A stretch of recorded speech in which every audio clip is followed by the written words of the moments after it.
Olá a todos, bem-vindos ao 14º episódio do Ações e Companhia. Comigo estão, como sempre, os grandes Diogo Gonçalves e Gonçalo Garcia. Olá pessoal, Olá, Olá, olá. tudo bem? essa semaninha foi boa. Impecável. Muitos reconhecimentos, muitos resultados Earning season. Muita coisa a acontecer esta semana. e aparentemente muita coisa boa. Isso depende. Isso Depende do ponto de vista. Aí atrás de ti parece que sim. Atrás de ti, Diogo, parece que essas todas, caneco. Sim, mas depende se estás a shortar ou se estás a. Ah, claro, obviamente. Mas sim, Um, grandes resultados nas FANG, nas. tu Que é traz, disso mesmo. tu traz nas FANG, é isso? Eu vou falar das FANG, vou falar dos resultados desta semana e vou, se calhar, pôr uma questão existencial, não é? À maneira como se investe nos mercados e a estas empresas que estão a ser claramente campeões ano após ano, década após década. Opa, perdão. E tu, Gonçalo? Qual é o teu tema Remoto por aí. Qual é o teu tema hoje? O meu tema tem a ver o caminho, vou explorar o caminho, ao modelo mental dos caminhos para multibaggers, e é um modelo mental aqui do Monish Prabhupada, que, como disse várias vezes, foi alguém que descobri por vossa causa e tenho gostado muito de acompanhar e ler o que ele escreve, diz. Tem sido uma experiência boa. Andas numa maratona de Moniz para Eu acho que isso acontece com toda a gente que o descobre, porque dá prazer ouvi-lo, ele que fala muito bem e obviamente o conteúdo é bom. Eu acho que dá para perceber se as pessoas são honestas no que dizem, sei lá. Porque o Moniz acho que é das pessoas mais honestas que eu conheço a falar das coisas. E é um grande marketeer, um grande vendedor também. É verdade, é verdade. mas por outro lado, a estrutura do fundo dele é igual à estrutura que o Warren tinha, né? Portanto, ele só ganha se tiver lucro, se fizer ganhar. Sim, se fizer mais do que... Só ganha a partir de 6%, não é? E com high watermark. Portanto, tudo o que se for baixo. E houve uma altura que ele teve para aí entre 2008 até 2014, em que não ganhou nada, por causa da crise financeira. E depois ganhou para aí 40 milhões em 2015 ou 2016 e disse, if I make 40 million every decade or so, I'll do all right. Achei muito fixe. O problema é começar, porque é preciso ter para logo 40 milhões ao início para fazer isso. Não? Se não tiveres dinheiro nenhum, não podes começar esse esquema. Não, mas o dinheiro de investidores, não é? Estás a referir. Ele já tinha o dinheiro dele e depois começou a gerir dinheiro de amigos. Exato, mas ele para estar 4 ou 5 anos sem receber nada é porque é preciso já ter dinheiro para sobreviver. Sem dúvida. Nesse ponto, ele diz que uma das melhores formas de selecionar quem gira o teu dinheiro é alguém que não precisa do teu dinheiro, não é? Alguém que já seja financeiramente independente. Só assim porque, teoricamente, nunca vais encontrar uma pessoa para gerir o teu dinheiro que tenha menos do que 35, 40 anos. Não vais confiar em alguém muito jovem. E se alguém aos 35 anos ainda não for financeiramente independente, quer dizer que não investiu bem as suas poupanças, em princípio. Não é? Pode ter tido muito azar ou pode ter circunstâncias de vida que não o permitam. Mas, em princípio, é um bom sinal de já estar financeiramente independente. E o Moni estava. Eu acho que isso até é do Charlie Munger. E isto depois também entra para a conversa de um dos melhores traços que eu...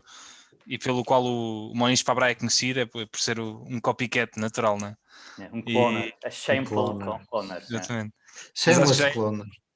Já é do Charlie Munger e com razão, que é se vais entregar o dinheiro a alguém, é bom que essa pessoa para já seja rica e para já que tenha conseguido enriquecer rápido, entre aspas, não é o rápido de casino, porque é sinal que tem talento, não é? Se ela não conseguiu fazer com o dinheiro dela e ser independente, então para que é que vais lá pôr o teu? É isso mesmo. E tu, Manuel? Ora, esta semana eu começo por fazer um apelo aqui à nossa audiência. Como veem, eu estou num sítio diferente, eu estou em Eindhoven, na Holanda. Por isso, se houver alguém que nos esteja a assistir ou a ouvir que queira ir ver uma cervejinha aqui ao centro, avisem, ponham aqui no comentário ou mandem-me um e-mail para manuel@allinstocks.com e vamos ver uma cervejinha e conversar um bocadinho. E eu hoje trago, curiosamente, um tema principal e um de introdução, os dois relacionados com Eindhoven e com a Holanda. Espetacular, por coincidência tremenda. O primeiro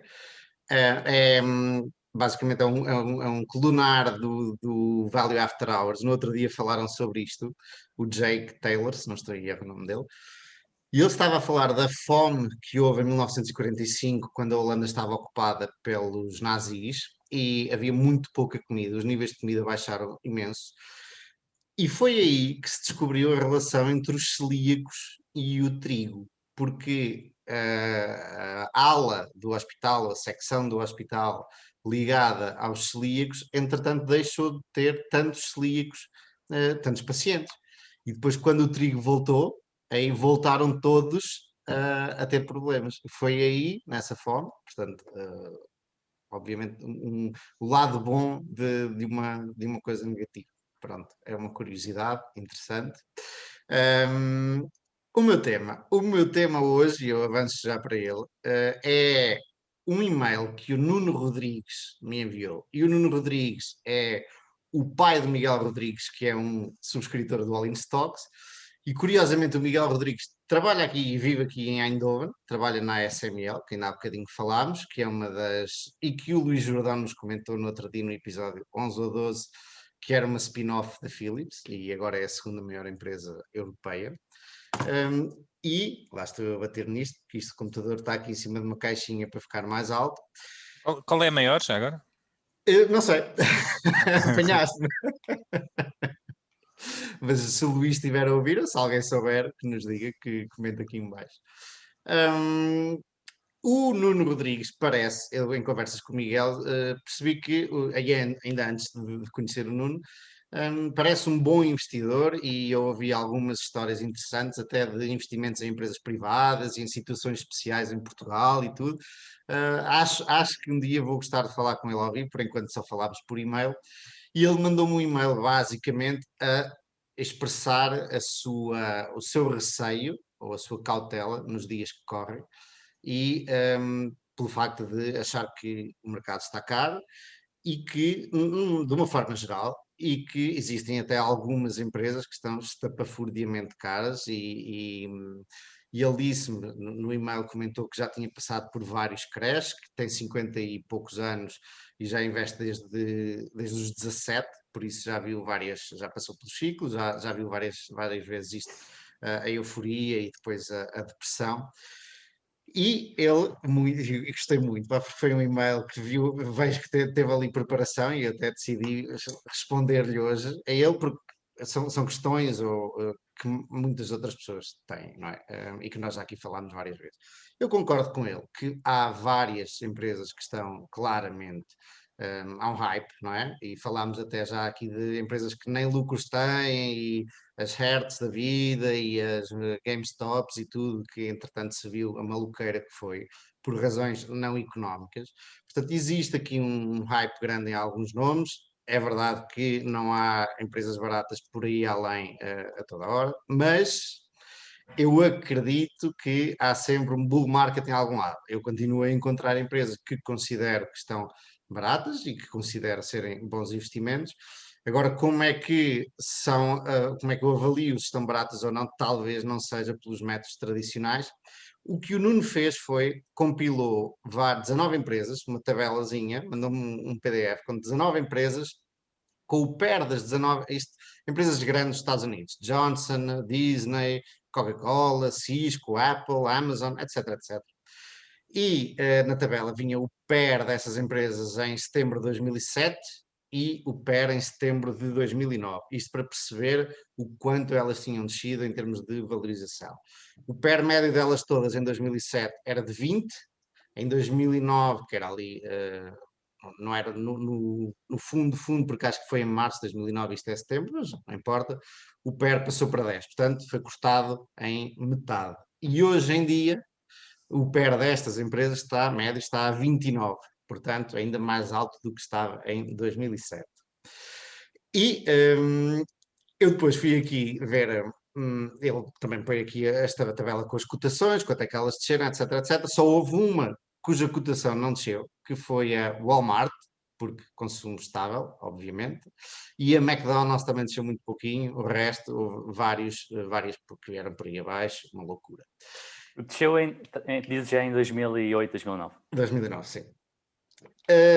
O que eu fui procurar foram, e aqui aproveito para dizer que eu concordo com esta perspectiva do Nuno, que estamos numa fase avançada do ciclo, há que ter cautela, cada um depois há várias maneiras e até podemos falar sobre elas, há várias maneiras de ter cautela, umas pessoas preferem ter dinheiro, outras pessoas têm edges, outras pessoas vendem posições e trocam por empresas mais baratas, etc, etc. Mas o que eu fui ver, e o Nuno dá um argumento interessante, que é, eu com 52, acho eu, espero não estar errado, com 52 anos, não tenho tempo para apanhar uma correção muito grande e depois estar à espera para ter bons resultados. Por isso, estou numa posição de cautela a começar a vender algumas empresas que acho eu que ele considera que estão mais sobreavaliadas. E eu fui ver quanto tempo demoraram todas estas 19 empresas a recuperar. E, em média, todas elas demoraram até chegar ao mesmo valor 2,2 anos. Ok? Portanto, nós temos isto como uma grande crise e uma depressão, etc, etc, e foi no mundo real, e no mundo da Bolsa também, obviamente, houve excelentes oportunidades, mas não foi assim tanto tempo até elas recuperarem. 2,2 anos, eu tenho empresas que com 2,2 anos no meu portfólio que ainda estou a perder dinheiro nelas, portanto, e estou tranquilo, não é? Portanto, não vejo aqui, e com 52 anos o Nuno tem tempo para apanhar muitas destas pela frente, se todas durarem 2,2 anos. E era uma coisa que o Rob Vinal dizia há pouco tempo, cada vez, e não sabemos se o futuro será igual ao passado nisto, mas cada vez mais estas quedas de mercado são muito mais rápidas a recuperar. Eu não sei se continuará assim, mas ainda agora vimos a do coronavírus, foi um blip, foi um instantinho. Depois, isso também tem. Diz tu. Isso também tem a ver com a intervenção dos bancos centrais, não é? Que cada vez é mais rápido a atuar e a injetar liquidez nos mercados, não é? Que era uma coisa que não tínhamos na Grande Depressão em 1930, e daí também o tempo que aquilo demorou até se limpar, não é? Os balanços todos, e até a coisa voltar a pegar. Cada vez os bancos centrais estão menos tímidos, ou têm uma melhor noção do que devem fazer, em contraponto ao que fizeram na grande crise dos anos 20, não é? Que tiveram muito medo da inflação e que sugaram a economia de recursos. Em 2008 foram um bocadinho tímidos e agora foram muito pouco tímidos, foram até bastante agressivos.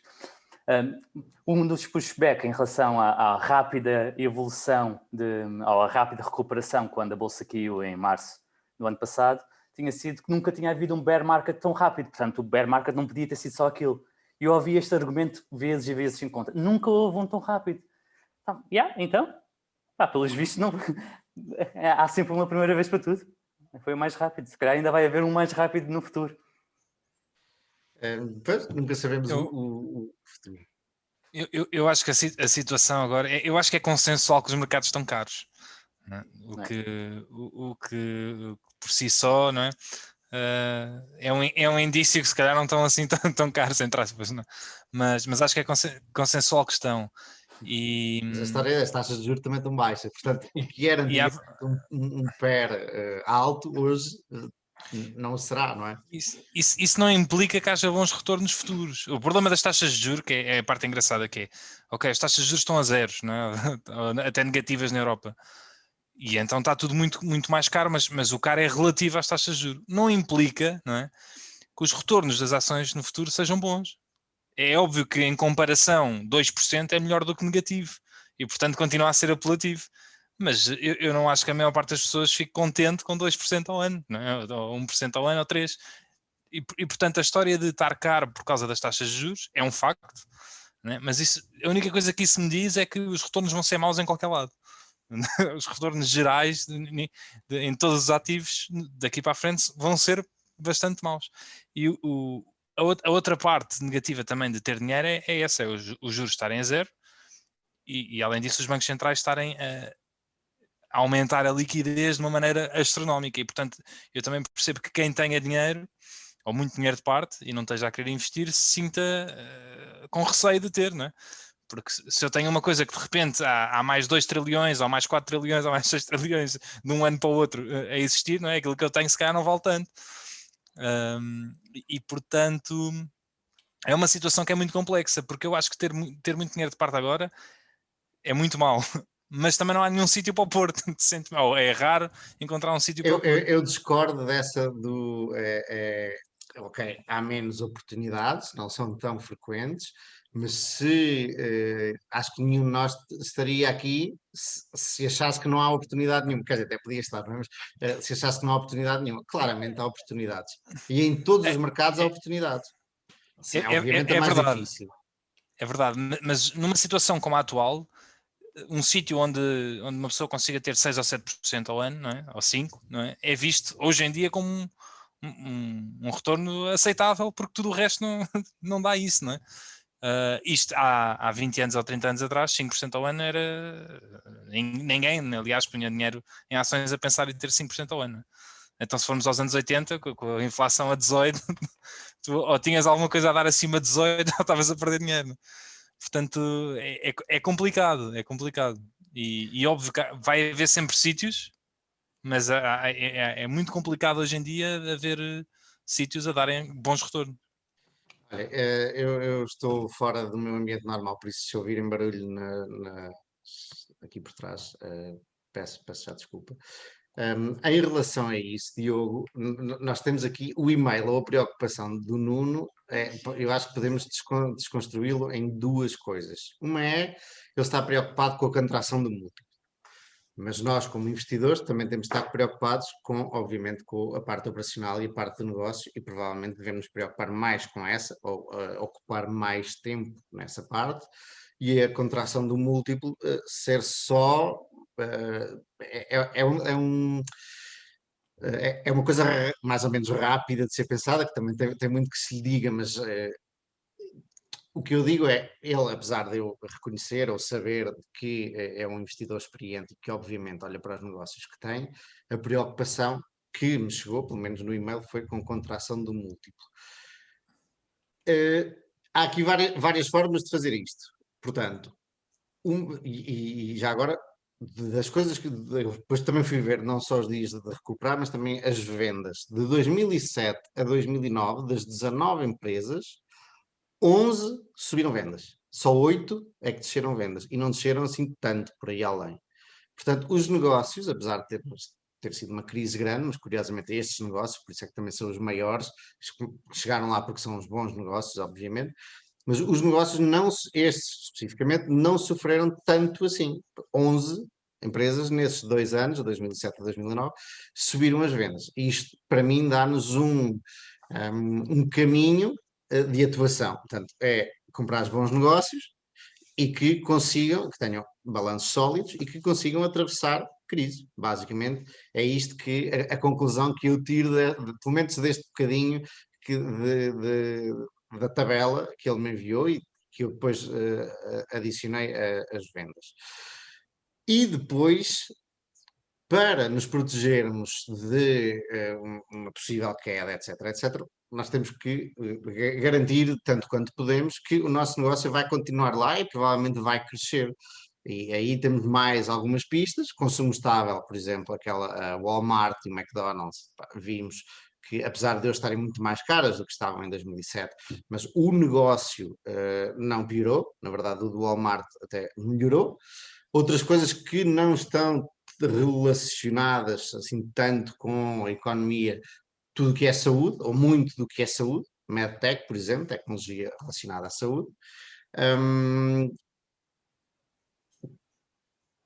Se vocês quiserem lançar algumas, uma que é muito interessante sempre quando os mercados estão caros, e já falámos dela aqui, é empresas que façam aquisições e que tenham dinheiro na mão. Por exemplo, o Daily Journal, do Charlie Munger, ele tinha dinheiro em 2007, 2008 e depois no fundo investiu esse dinheiro todo em março de 2009. Portanto, são empresas, as tais empresas antifrágeis, quanto mais barato está o mercado, mais elas têm oportunidades de fazer aquisições, portanto, melhor elas ficam. Okay? Portanto, essa é uma das, a Berkshire Hathaway é outra. Se o mercado cair, qual é a pessoa no mundo todo, uma das pessoas onde vocês gostavam de ter o vosso, que estivesse a gerir o vosso dinheiro? Warren Buffett. E o Warren Buffett tem muito dinheiro em caixa. Portanto, um dia que o mercado caia, ele vai conseguir, à partida, aproveitar, que não conseguiu assim tanto agora, mas que vai conseguir aproveitar isso e tornar a Berkshire mais sólida ainda. Portanto, existe esta perspectiva de pensar como é que podemos ganhar dinheiro com uma queda de mercado, sem recorrermos a coisas um bocadinho mais complicadas que para o investidor particular normalmente não estão acessíveis, como opções ou shortar coisas, etc, etc. É pensar como é que algumas empresas podem beneficiar de uma crise, ou beneficiar, ou simplesmente sair ilesas. E eu falo do negócio, não falo da valorização, porque empresas caírem 50%, nós, se estamos, como vocês sabem, se estamos investidos em empresas cotadas em bolsa, faz parte do negócio, faz parte era aquilo que o Gonçalo no outro dia apresentou aqui, é o preço da admissão a investirmos, é a volatilidade, portanto, a minha resposta ao Nuno, e eu sei que ele sabe isto bastante bem, não é? É para se focar no negócio e não tanto na cotação das ações, e dizer-lhe que com 52 anos ainda tem mais outros tantos para passar por uma quantidade de crises.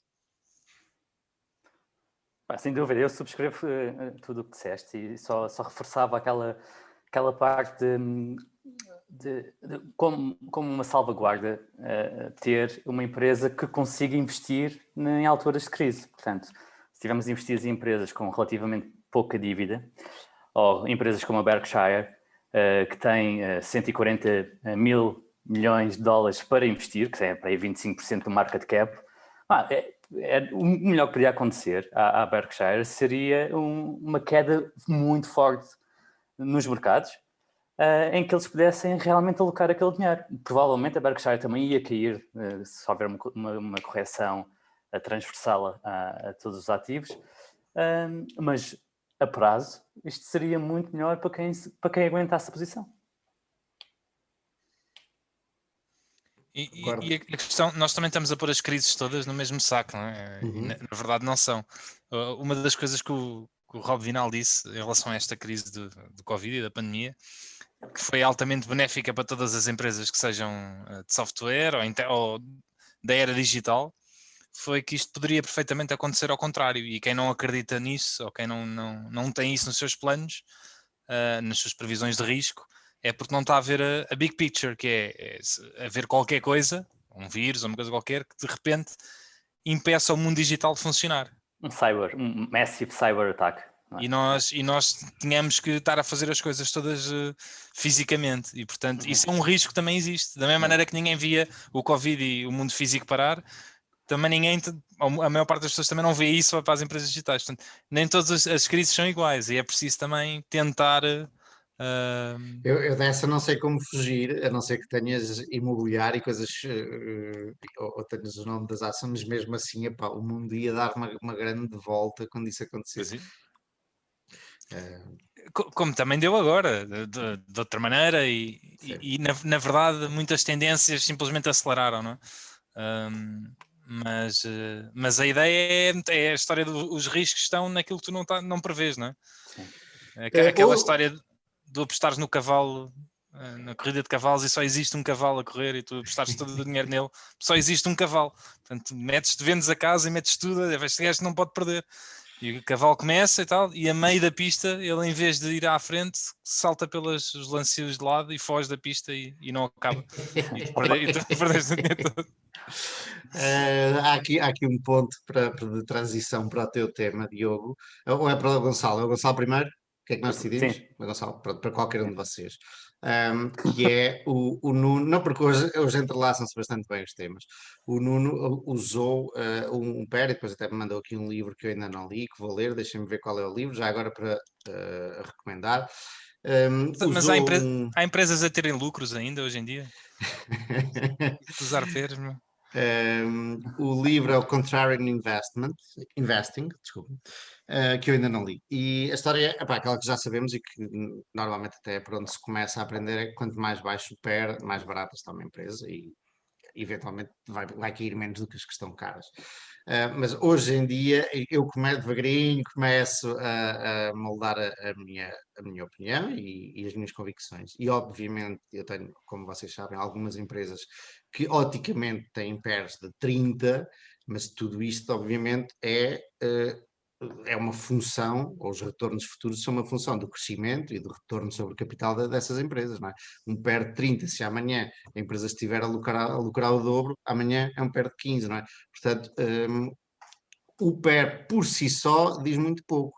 Tanto que, e nós vemos os Deep Value, andam há 10 anos, e no dia estávamos a falar do Tobias Carlyle, anda há 10 anos que não ganha, não consegue bater o mercado, que é só Deep Value, por alguma razão. Obviamente que há aqui expectativas altas, especialmente para as empresas grandes e que crescem muito, mas por alguma razão as outras estão baratas. Nem sempre é justificado, mas por alguma razão as outras estão baratas. E agora isto faz o segue para aqui os compounders do Moniz e...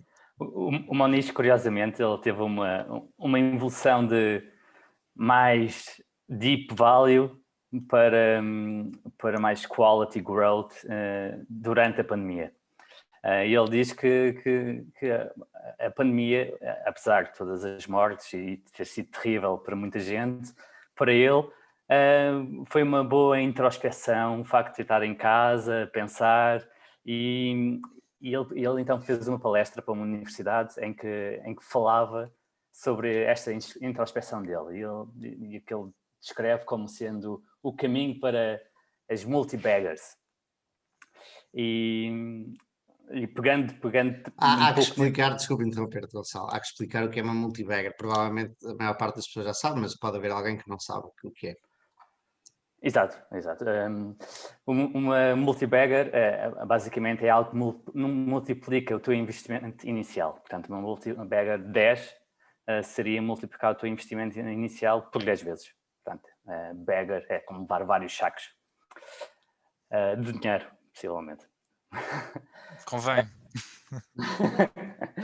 Aqui, e indo um bocadinho também em conta o que estavas a dizer, não, como value investor, nós podemos investir em dois tipos de negócio. Podemos investir o que são chamadas os bolos que crescem, não é? Normalmente estão um bocadinho mais caros e ele diz que basicamente podes comprar estes bolos que crescem, e set it and forget it, e podes conseguir entre 10 a 100 baggers.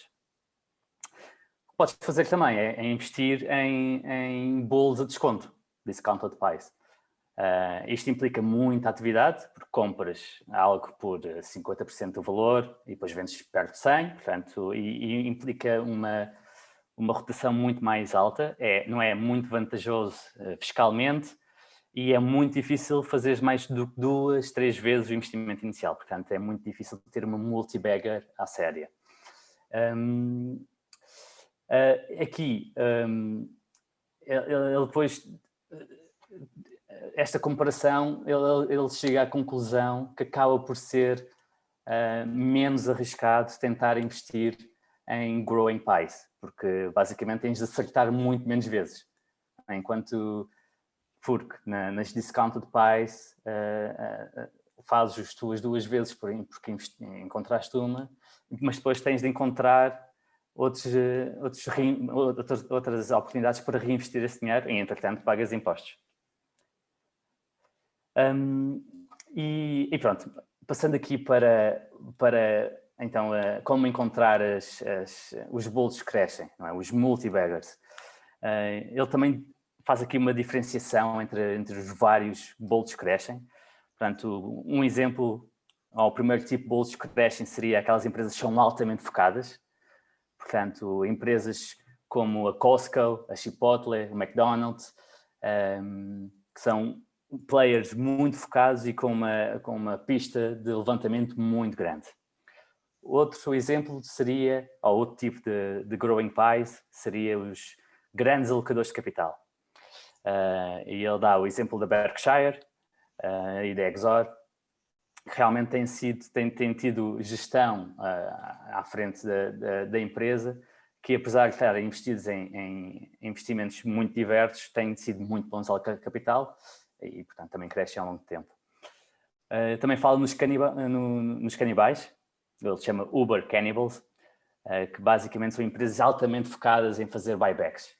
Portanto, apesar do bolo não crescer, a tua parte do negócio enquanto investidor vai crescendo porque a empresa está a fazer buybacks, está a comprar as suas próprias ações.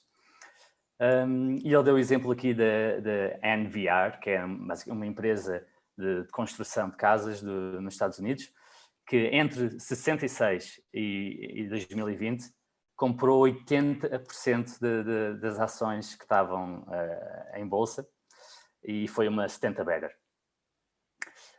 E o negócio em si não cresceu muito.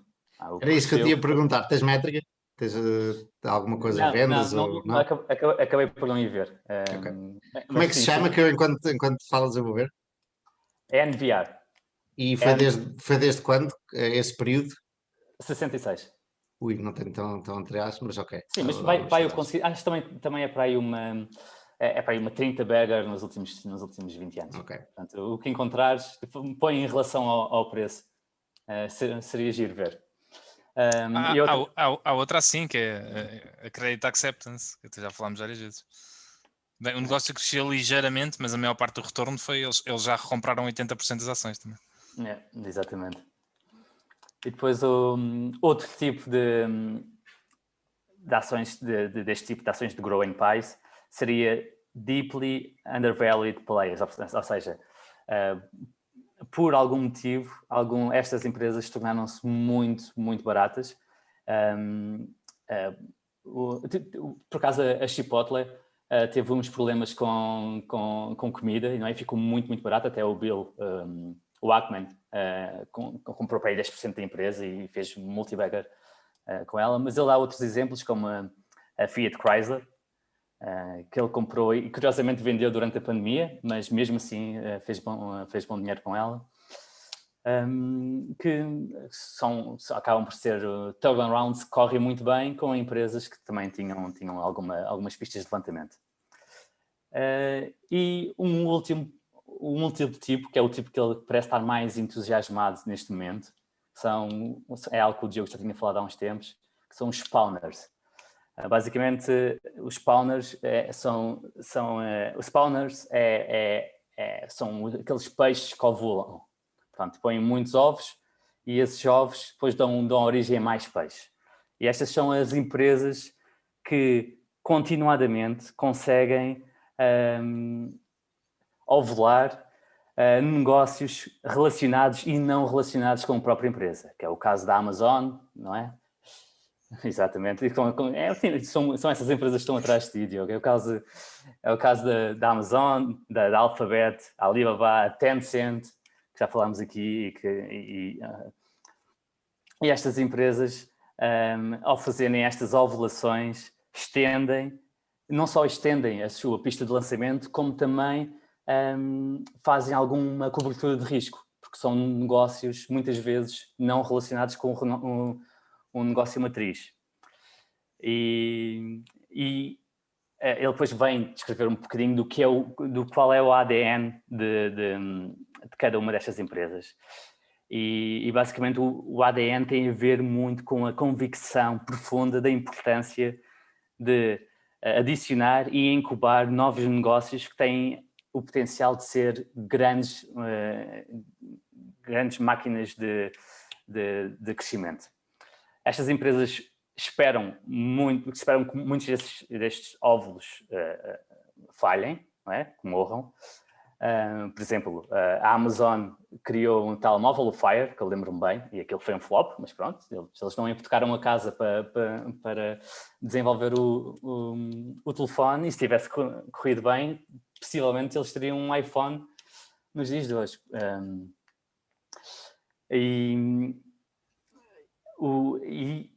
Tens a Google, tens o OtherBets da Google, por exemplo, que acho que ainda não deu grande coisa, mas... As moonshots da Google, sim. E a grande vantagem de fazer isto em empresas, dentro de uma empresa que tem lucros em vez de fazer noutra que não os tenha, é que isto permite diminuir a carga fiscal. Não é? Isto até é uma vantagem versus venture capital, porque é tudo tax deductible.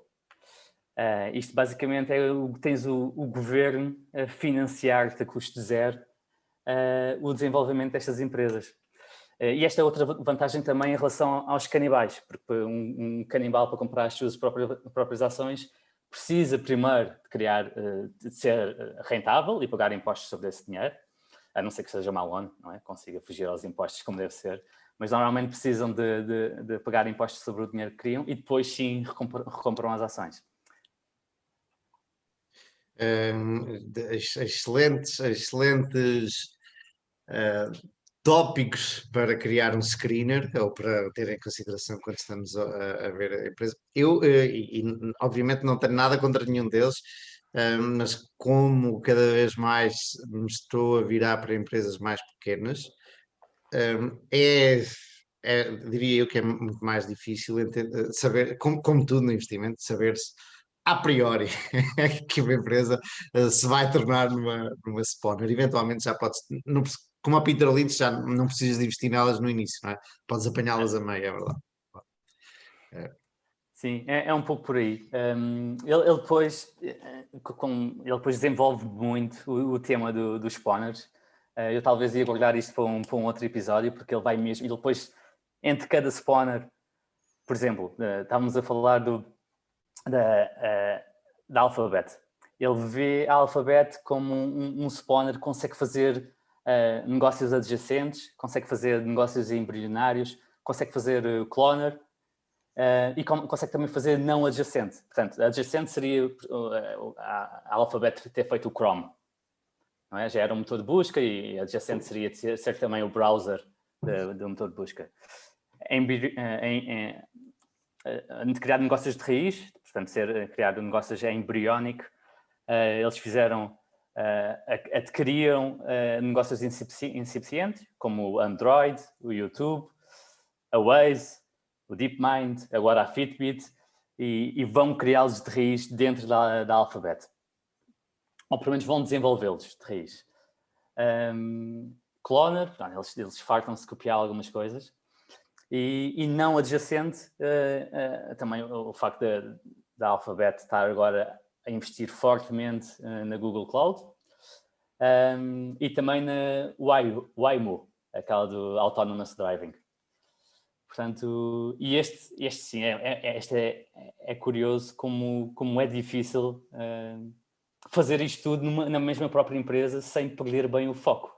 Não é? Tenho aqui um pushback para ti e tenho pena de ainda não ter partilhado isto, estava a guardá-lo, um vídeo do Peter Thiel. O Peter Thiel é um venture capitalist dos Estados Unidos, está na borda do Facebook, investidor na PayPal, antes até muitas vezes de ser venture capitalist, antes de irem para a bolsa, portanto, mete dinheiro em muitas tecnológicas bem cedo. E é uma conversa dele em 2012 com um tipo com alguma importância dentro da Alphabet e em palco, os dois a conversarem, a serem entrevistados, e ele diz claramente ao tipo da Alphabet que a Google não tem ideias, porque como tem muito dinheiro, ok? E faz a comparação com a Amazon, diz a Google não tem ideias, deixou de ser inovadora, isto nos olhos dele, deixou de ser inovadora, vocês não conseguem reinvestir o vosso dinheiro. Olhem para, e o gajo a dizer assim na cara, à frente da gente, olhem para a Amazon investe e está sempre a inventar sítios para meter o dinheiro, e vocês não são capazes, e vocês são, ele dizia até, são só um motor de busca. O gajo até estava a ser um bocado agressivo e tudo, mas interessante. Assim, não sei se concordo com isso, por estes motivos que acabei de dizer, não é? Mesmo coisas como o Google Maps, não é? Aquilo não é um motor de busca, mas acabou por ser um motor de busca porque é a forma mais fácil de tu procurares um restaurante para ti. Vais para um sítio novo. Eu discordo. Vamos pausar. Eu diria que era a takeaway. Temos que pausar. Estavas a dizer que discordavas, Diogo, mas o que eu queria dizer era que o Google Maps é a forma mais fácil de procurar um restaurante ao pé de ti, estando em viagem. certo? Não se quiseres comer em casa, aí provavelmente a takeaway ganha. Eu não penso no mundo sem o Google Maps, pá. Não, mas eu percebo o que é que esse senhor quer dizer, porque apesar de haver valor na Google Maps e no YouTube e etc., um dos objetivos, e isso também acho que é o papel da Alphabet, é dizer, olha, nós temos aqui estes negócios todos, que é um bocado para esconder que no negócio dela, que é o verdadeiro negócio, que é a publicidade digital, são um monopólio, são um duopólio, não é, com o Facebook. O resto é um bocado para encher chouriços, entre aspas. E apesar de serem bons negócios, eu não acho que a Alphabet tenha sido muito bom a monetizar isso, porque nós vemos o YouTube, ou vemos o YouTube é um grande exemplo disso, né? Não, Que mas é o YouTube agora está a vender, a crescer. que é um grande negócio, sempre foi, mas eles nunca foram capazes de, durante pelo menos 10 anos, de pôr aquilo a render. Agora não sei.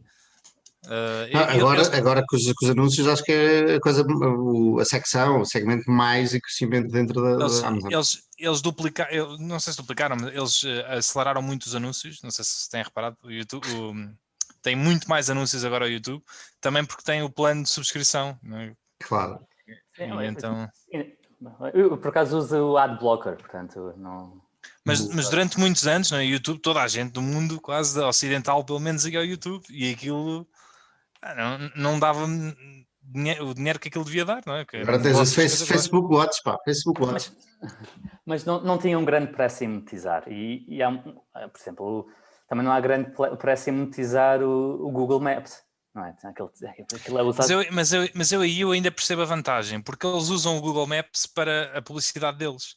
Porque Sim, eles usam os dados. Um bocadinho mais target, claro. Exato, eu aí percebo. É um negócio adjacente que os ajuda no negócio principal. Eu não sei quão difícil é fazer o Google Maps, mas diria, a Apple Maps acho que foi uma barracada, não sei se já está melhor ou não, eu não uso Apple, mas diria que o Google Maps é realmente um monopólio, enquanto o YouTube está a ser ameaçado e daí a monetização está a ser ameaçada pela Vimeo, para a parte profissional, Facebook Watch e várias outras, não é? E enquanto o Maps eu não conheço, não sei como é que está a Apple realmente, mas é espetacular o Maps. Sim, o outro que era um bocadinho mais, que estava a ganhar alguma cota de mercado ao Google Maps, o Waze, foi comprado pela Alphabet. Portanto, eu não sei até que ponto, por exemplo, as Ubers desta vida, não é? Usam o Google Maps e a quantidade de aplicações que usam, eu não sei se alguma coisa aí é monetizada ou não. Eu pelo menos, eu sei que já cheguei a integrar e na altura não paguei nada, mas do ponto de vista profissional, eu não sei se não há aí alguma monetização ou não. Mas, tanto quanto sei, não. Mas acho que é mais nesse sentido. Mas pronto, independentemente disso, a Alphabet lançou imenso negócio, lançou ou comprou, né? A Android, né? A história aí está a acontecer com vários. O Facebook também, e esse senhor está na borda do Facebook, portanto ele devia comer as suas próprias palavras neste momento, porque o Facebook também tem, não é assim, na verdade nem sei quanto dinheiro é que a Google tinha em 2012 e quanto é que o Facebook tem, não fui fazer essas contas. Mas o engraçado é o tipo a dar o exemplo da Amazon, dizer, eles não param, não estão quietos com o dinheiro, eles carregam, investem. É uma perspectiva. E a Alphabet agora também anunciou a recompra de ações. Vão comprar ações em Alphabet, 50 bis. Não é muito dinheiro no contexto, vale 1,5 trilhão. Mas portanto, já começam a dar um passo na direção de comprar ações próprias. Eu ia guardar o resto para outro dia. Eu assim desenvolvia um bocadinho mais dos spawners e não ser demasiado aborrecido e monotónico. Portanto, passava por ti, Diogo, e desenvolvias aqui os temas, talvez começando pela Alphabet. Vamos ao grande Diogo. Sim, há bocado estavas a dizer que, Maurício, estavas a olhar para empresas cada vez mais pequenas. Tens aqui estas empresas pequeníssimas, não é? Que a crescer parecem startups. É uma coisa impressionante, que basicamente acho que já todas anunciaram os resultados deste trimestre, exceto a Amazon, que é hoje. Sim, exato. É hoje, quinta-feira, para quem nos está a ouvir, na verdade sábado já saberão. Exatamente, e só assim para uma referência, eu tenho aqui isto aberto, a Apple subiu 54% em relação ao primeiro trimestre do ano passado. Receitas. Receitas, sim. A Microsoft 19, a Google 34 e... Facebook é o campeão. E o Facebook, eu acho que na verdade a Apple subiu mais. Eu agora não encontro aqui o Facebook, mas eu acho que também era 50, é por aí. Atenção que o ano passado, o primeiro trimestre e o segundo foram altamente afetados ainda que depois elas tenham beneficiado no primeiro trimestre por uma grande quebra. Não é? Exatamente, e é um dos motivos pelo qual a Apple também tem este crescimento, porque eu acho que a Apple também foi a mais afetada. E portanto também daí o crescimento de ser 50 e tal por cento. Mas isto para dizer que, mesmo não olhando para isso, todas elas, exceto a Microsoft, cresceram acima de 20%. E continuam a crescer acima de 20%. E se nós formos a ver ano após ano, e desde 2000, pelo menos dos dados que eu tenho desde 2008, mas isto provavelmente antes até o crescimento era mais rápido, elas estão a crescer, estão a ter ganhos, crescimentos de acima de 20% ao ano.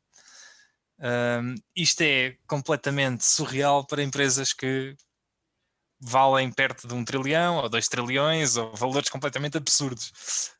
E daí estar a dizer que elas a crescer, então parecem startups a crescer. E estava a falar um bocado do ponto de vista, quando iniciei o tema no podcast, do ponto de vista existencial e destes crescimentos, é um bocado a ideia do inicial, uma das ideias iniciais do value investing, era muito comprar coisas baratas em detrimento das caras por causa da reversion to the mean. Né? Tendencialmente, se há alguma empresa que está a ter margens superiores e a crescer mais, por algum motivo as outras empresas vão ver o que ela está a fazer e esse crescimento não é sustentável a muito longo prazo, não é? Porque vai haver sempre competição a cair em cima e as coisas tendem a fazer reversion to the mean. Ora, ias dizer alguma coisa? Não, era só para definires o que é reversion to the mean, porque pode haver alguém que não sabe. A ideia é que, e aqui pode-se aplicar em vários casos, mas se a tendência é o mercado estar a subir 7%, se umas as empresas durante uns anos estão a subir 20%, quer dizer que nos anos a seguir provavelmente elas não vão conseguir, vão ter que estar a decrescer ou a subir menos, que é para fazer aqueles tais 7%. E o que acontece é que às vezes são umas empresas que estão caras, outras estão baratas, e depois as que estão mais baratas ou sobem os múltiplos, ou então afinal conseguem crescer mais e vice-versa, e portanto há esta tendência, e daí a tendência de sobe e desce dos mercados. Mas é um facto é que estas empresas, e elas são historicamente muito diferentes, não é? Nós temos uma Microsoft já vem dos anos 80, não é? Portanto, aliás, destas todas, a Microsoft e a Apple são as mais antigas, têm conseguido manter estas taxas de crescimento ao longo de décadas, não é? E não se vê paragem à vista. Portanto, se uma pessoa olhar para qualquer uma delas e as analisar, a perspectiva é que, de alguma maneira, todas elas poderão ou vão conseguir manter crescimentos. Há muita gente que diz que não é este valor, precisamente pela dimensão delas, mas que se vê que elas continuam a ter uma vantagem competitiva incrível e pelo menos há mercado e há espaço para esse crescimento. Agora, se vão conseguir fazer ou não, é outra história. E há um senhor, e isto também em relação a estas 5 empresas, que várias vezes falo aquilo dele, nunca sei dizer o apelido, que é o Chris qualquer coisa, tu corriges-me sempre. Podemos só chamar Chris a partir de agora. Exato. Bloomstrand, acho eu também não tenho a certeza. Bloomstrand, mas... E na carta anual que ele lançou, já não foi deste ano, foi em 2019, ele faz uma referência a estas 5 empresas, os Fab Five, como ele diz, as 5 fabulásticas, não é? E escreve um artigo em como estas empresas não vão poder conseguir manter estas taxas de crescimento. Okay? E isto pela lógica matemática, fazer simples cálculos, dá para entender que este crescimento durante mais 20 anos, pelo menos, é completamente impossível. E uma das coisas que ele faz é, ele mostra o SP500, mostra o peso destas empresas no SP500 e em 2019 estas empresas tinham um peso de 20% do SP500. E depois ele faz várias contas Uma delas, ele fixa o crescimento do SP500 a 4% ao ano. Não sei porque é que ele escolheu este valor, quando historicamente ele tem crescido a 6, 7, não é? Mas deve ter feito uns cálculos a dizer que estamos numa época mais cara, está associado ao PER mais alto, não sei. Meteu a esses 4% e depois fez o crescimento do SP500 a 4% e o crescimento destas empresas em agregado a 4%, a 10%, a 20% e a 25%. Eu tenho aqui só confirmar os valores. Exatamente, 10, 15, 20 e 25%. E nos próximos 10 anos, se estas empresas crescerem a 20%, que é a média que elas têm crescido nos últimos 10, e mantendo o tal crescimento do SP500 a 4%, estas empresas passam a ter um peso de 84% no SP500. E nos próximos 20 anos, se se mantiver, passam a ter um peso de 353%. Okay? Portanto, é completamente surreal. Elas passam, só estas empresas passam a representar passam a representar mais do que 3 vezes mais do que o SP500 todo junto, excluindo estas empresas. Ok. Claro. Excluindo estas empresas. E portanto, isto são valores completamente surreais. Portanto, isto é impensável. Não é? Portanto, seria 3 vezes e meia mais do que o SP 495. Exatamente.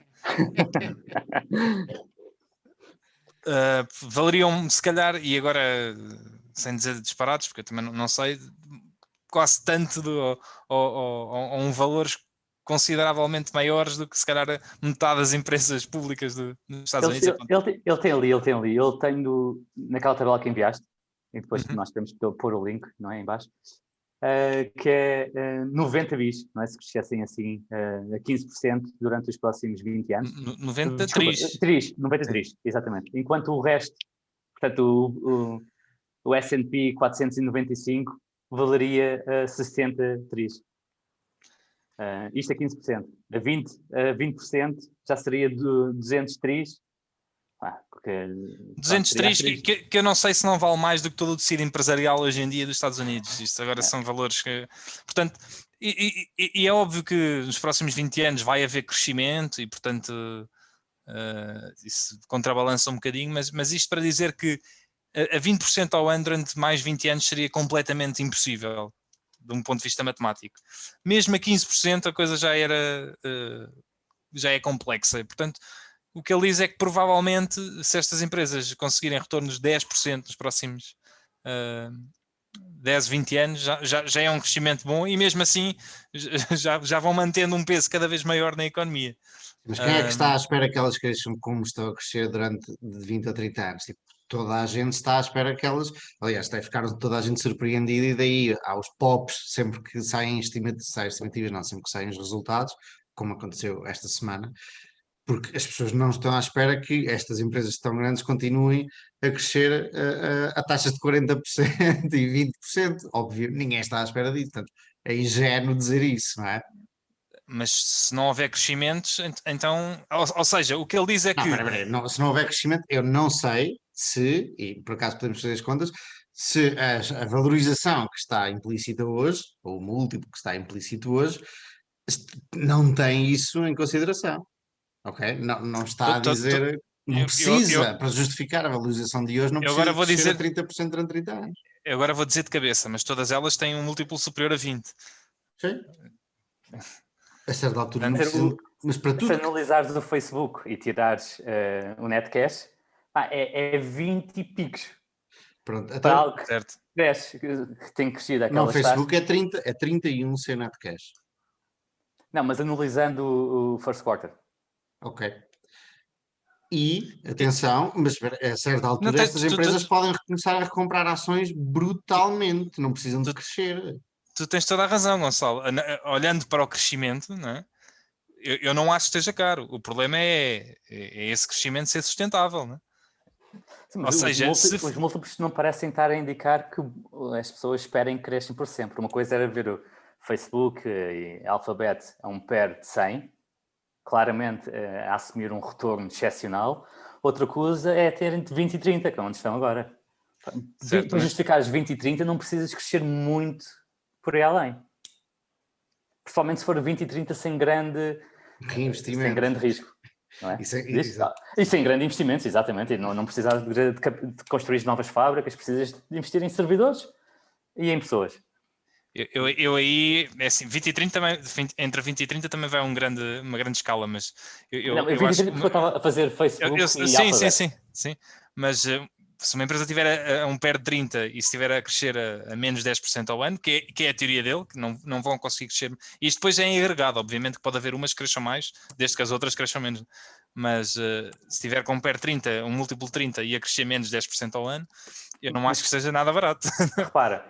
Não acho que vai haver grandes retornos nos próximos anos. Imaginamos então o PER 30 e o crescimento de 10% ao ano. Significa que daqui a 7 anos os lucros são o dobro. Portanto, daqui a 7 anos vai estar um PER de 15. Se tu me garantires isto à partida, não acho nada mal para o tipo de negócio que é. Se este crescimento for garantido. Mas a questão é... Certo, mas a questão aí é... Se daqui a 7 anos tiverem um PER de 15, não é? Tu tiveste 0 ganhos com isso. A única maneira de teres ganhos, ou dobrares, é do PER continuar a 30. Mas para o PER continuar a 30 é porque as pessoas acreditam que ainda há possibilidade de crescimento nos próximos anos a seguir, não é? Estás a perceber a lógica? Depende. Tiveste 0 ganhos se não tiver libertado de capital nenhum. E aqui a libertação de capital tem sido via recompra de ações. Portanto, tendo uma fatia maior daquele PER de 10, com menos ações, para ser o mesmo, ou PER de 15, para ser o mesmo PER de 15, considerando que estas empresas estão a recomprar ações, tiveste de ter esse retorno. Portanto, essa libertação de cash entre hoje e daqui a 7 anos tende a ir para algum lado. E normalmente tende a fluir para o acionista. Não? Certo. Mas... Tudo bem, então imagina, um PER de 30 cresce 10% ao ano, mantens um múltiplo de 30 daqui a 7 anos, tiveste um retorno de 3,5% ao ano. 3,333, não é? Isto assumindo que eles estão a libertar todo o lucro que geram. Se os múltiplos se mantiverem iguais, o que vais ter é o retorno da própria empresa. Exato, portanto com um PER 30 é 3,3% ao ano. Não, esse não é o retorno da empresa. O retorno da empresa são os 30% de retornos que eles têm interno. Está investido, sim. Sim. Não é? A não ser que investam em coisas que tenham um retorno de 3%, que não tem acontecido. Não pode ser. Com o mesmo múltiplo... Tens o mesmo múltiplo e eles não distribuem cash nenhum. Portanto, o que é que fizeram este cash? Qual é o retorno incremental deste cash? Se tiverem em cash, sem estar investido, realmente vai ter um retorno baixo. Não é? Ora, se investirem ao múltiplo, ao retorno interno da empresa, o que tu vais ter... Mas se reinvestirem, não te distribuem. Pronto, mas crescem os resultados. Portanto, o PER... Ok, mas aí já estamos a assumir que os resultados estão a crescer a 10% ao ano. Pronto, ok. a faturação. Ok, então, assumindo que distribuem, não é? Como recompra de ações... Então estás a assumir que distribuem 100%. Estou a assumir que distribuem 100% e mesmo assim crescem 10% ao ano. Ok, então pronto. E ajustas o múltiplo. E o múltiplo passa de 30 para 15. Se o múltiplo... Exatamente. Se o múltiplo passar de 30 para 15... Tu tens 3% de retorno, exato. 3% de retorno. Se for tudo distribuído. Exatamente. Ou seja... O múltiplo pode manter-se nos 30, mas aí significa que as pessoas daqui a 7 anos continuam a acreditar que vai continuar a haver crescimento. Não é? O que quanto mais anos passam, mais difícil é esse crescimento continuar a manter-se. Não é? Sim. É verdade, mas outra coisa gira é que, olhando para os resultados um bocadinho mais afim destas empresas, é o ARPU, portanto, a receita média por utilizador que tem nos Estados Unidos, é incrivelmente superior à Europa e depois a Europa é incrivelmente superior ao resto do mundo. Eu tenho a vária expectativa que isto vai começar a convergir porque o resto do mundo vai se desenvolver. Eu acho que vai haver convergência, mas para convergir totalmente o PIB per capita do resto do mundo também tinha que convergir para o americano. Certo, mas só havendo alguma ligeira convergência é um tailwind. Portanto, um vento a favor muito forte. Não é? Porque estas empresas ainda são, apesar de serem empresas globais, muitas delas, 60% das vendas vêm dos Estados Unidos. Que é quase uma empresa doméstica. Não é? E os Estados Unidos não são 60% da economia mundial e cada vez vão perdendo a sua relevância no esquema económico mundial, porque há países a crescer muito mais rapidamente. Aí, por acaso já pensei várias vezes nisso e não, obviamente não existe uma resposta única, mas primeiro acreditar que países da América Latina vão chegar ao poder de compra dos Estados Unidos em tempo útil para estas empresas não terem concorrência, também é ser um bocadinho otimista. E depois aparece, mas também ninguém diz, provavelmente estes múltiplos não estão a implicar que esses países menos desenvolvidos vão chegar ao mesmo ARPU do que os Estados Unidos. E depois vem concorrência, mas sim, bastante. Ainda hoje estava a ver os gráficos do Facebook. E o número de utilizadores nos Estados Unidos, já nem me lembro, mas era cá em baixo, e o gráfico de utilizadores é isto tudo. E esses utilizadores pequeninos, que é a fatia menor, representam 50% das vendas. Realmente, se Facebook, e podemos falar das outras também, se conseguirem que os outros países comecem a gastar mais, que a mim me parece... que é o que vai acontecer cada vez mais, as pessoas estão online e há mais anúncio online e acho que vai continuar durante muitos e muitos anos. Estas empresas têm aqui a tal rampa de lançamento gigante, umas mais do que outras, obviamente, e umas com mais monopólio que outras, mas ainda tem muito por onde crescer.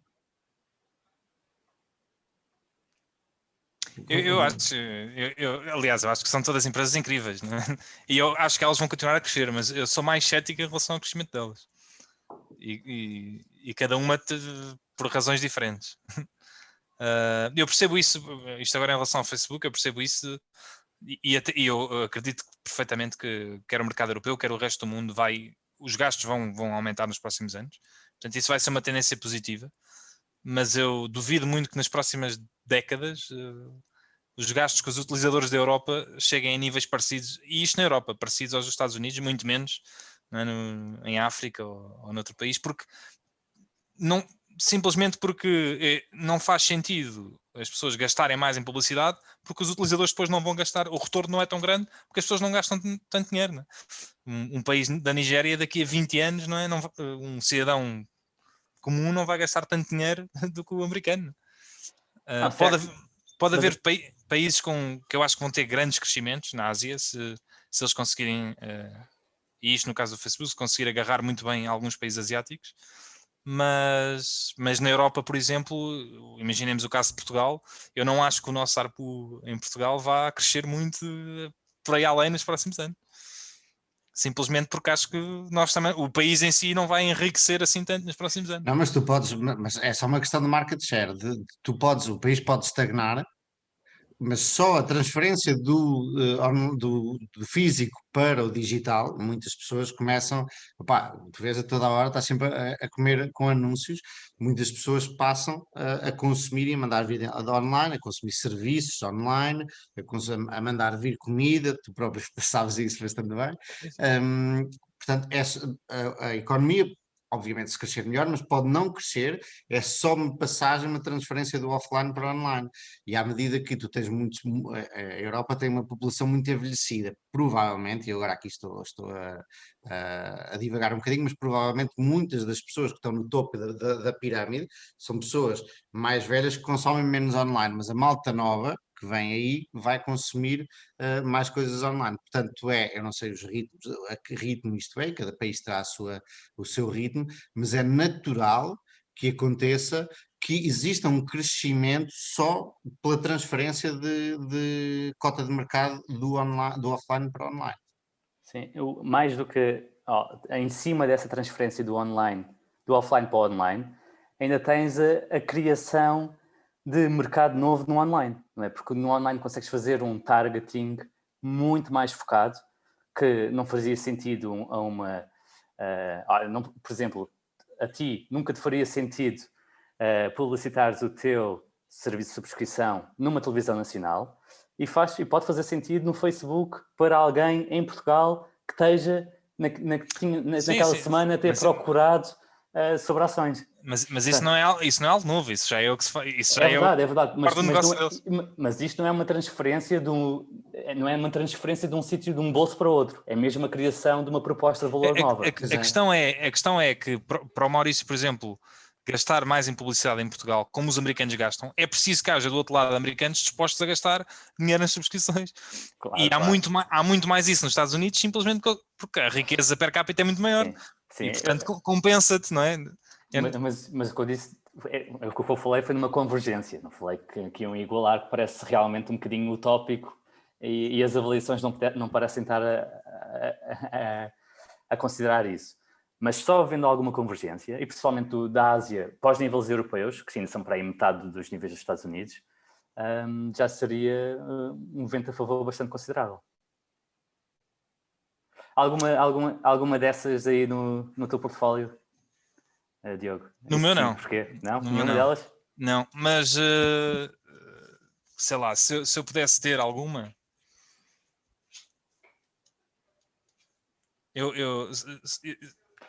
Espera. Não, olha, há duas que é complicado. A que eu não teria, que é mais fácil, e essa não teria, é a Apple. E pronto, tem a ver comigo. É um grande negócio, não é? O próprio Warren alocou lá 40% do portfólio dele, ou 30%, não é? Mas eu não teria. Qual é o futuro da Microsoft? A Microsoft, para mim a Microsoft é a mais segura destas todas. Eu não estou a falar de segurança, estou a falar de crescimento. Qual é o futuro, de onde é que vem o crescimento futuro da Microsoft? E eu estou genuinamente a perguntar, não estou aqui, sim. não há nenhuma rasteira nem nada, nem tenho Cloud, opinião. Cloud em primeiro lugar, gaming em segundo, provavelmente, realidade virtual é um dos grandes competidores do Facebook nisso, com o HoloLens, e ainda hoje vi uma nova tecnologia que eles lançaram, que é a Microsoft Mesh, ligada com o HoloLens. E estes são os 3 grandes motores de crescimento. E depois as o software empresarial todo, não é? O Office vai continuar a ser uma cash cow, e o Teams e todas essas tecnologias orientadas, não é? Para que como eles têm, não é um monopólio, porque existe a Macintosh, mas é um duopólio, eles podem lançar novos serviços e monetizar novos serviços sobre a camada de utilizadores, não é? É um bocado o que a Facebook pode fazer também. Portanto, eu diria que gaming, cloud e realidade virtual são 3 grandes motores, e depois novos serviços de software empresarial que eles vão lançando. E tinhas dito que achavas que era a mais segura também? Sim. Porquê? Sim. Menos ameaçada por concorrência. Exato, é menos ameaçada. Porque... É menos ameaçada que concorrência que, por exemplo, uma Alphabet? A Alphabet é um caso engraçado. Porque é um serviço que eu não vejo como... E isto também, agora com o facto de eu ter andado a estudar muito o mercado asiático, é um serviço que eu não vejo como essencial, mas que na verdade toda a gente usa no mundo ocidental, que é a pesquisa pelo Google. Tu poderias imaginar toda uma internet a funcionar sem haver o Google, sem haver pesquisas por Google. E aliás, os próprios chineses têm isso, porque a Baidu não é muito utilizada na China, em escala, em comparação, não é? E portanto é complicado. Eu acho que esse será o maior maior receio. Ou seja, eles têm claramente um monopólio, mas é um serviço que eu vejo que não vejo como essencial, no sentido de eu acho que é possível. Desculpa, porque tens aqui o teu universo paralelo que bloqueou o Google, não é? É verdade, é verdade. E é como se tivesses duas realidades. Como é que seria um mundo com um Google bloqueado? É verdade. Tens o mundo ocidental altamente habituado a googlar, que é a realidade em que nós ocidentais vivemos. Mas, por exemplo, a China não conseguiu fazer isso com as outras. A Microsoft está na China, não é? Portanto, se não tivesse sistema operativo, não tinhas... percebes? Com a Amazon, não é? Com a Amazon também conseguiu, exatamente. Mas a Amazon, eu acho que destas... A Apple eu acho que é menos, mas eu diria a Apple e a Amazon são as... Lá está, a Apple, a Amazon e a Facebook são altamente ameaçadas sempre. A Facebook, porque há uma data de redes sociais que estão a prosperar. Snapchats, TikToks e coisas do género. A Amazon, porque é um mercado de retalho, é o mercado mais competitivo do mundo, isso sempre foi. E eu só no outro dia vi este dado que eu não tinha, que eu acho que a Amazon só opera em 23 ou 24 países. Que era uma ideia que eu não tinha ideia. Mas depois a parte mais rentável acaba por não ser o negócio core, não é? Sim, sim. Mas Aliás, tu estavas a dizer que o motor de busca principal da Microsoft, o Azure e o Cloud, tens a AWS, que ainda é maior. E se só existisse a AWS, eu adoraria o negócio. Eu trabalho com a AWS. A AWS neste momento é o melhor sistema de cloud que existe. Só que é minúsculo em comparação com o resto do negócio da Amazon. Ou seja, em peso, tem-se tornado cada vez mais importante. Estás a olhar para receitas, mas de um ponto de vista de rentabilidade, deve ser muito importante. É importante, mas eu acho que eu agora vou mandar números para o ar, mas não tenho a certeza destes números. Eu acho que a AWS fatura 60 bilhões com a cloud. E daria aos crescimentos que eles estão a ter, eu diria que aquilo poderia estar avaliado se eles fossem por aquilo no mercado em 500 bilhões. O que é significativo, não é? É um quarto quase da valorização da Amazon. Mas de qualquer das maneiras, eu não iria querer ter um negócio só pela AWS. Mas sim, acho que a AWS aliás, as tecnologias cloud eu vejo como aquilo que eu estava a dizer, como os caminhos de ferro do futuro, que aquilo é tão difícil das empresas construírem as infraestruturas cloud, que as empresas que conseguirem, né, vão afastar quase todos os competidores que existem. Não vai haver novas entradas assim de um dia para o outro. As 5 ou 6 empresas, né, porque a Amazon, a Azure da Microsoft, a Google, a Alibaba e Tencent, acho que estas 4 ou 5 dominam tipo 90% do cloud. Vai ser muito difícil haver concorrência nos próximos anos, porque para conseguir chegar à escala que eles chegaram tens que largar trilhões de dólares e não vai haver muitas empresas que possam largar trilhões de dólares. AWS, vendas em 2020, 45 mil milhões. Tu disseste 65? Sim, sim. É por aí. Se calhar este ano já é 65, não é? Sim, porque eles estão a crescer 50%, já não digo, mas devem estar a crescer 30% ou 40%.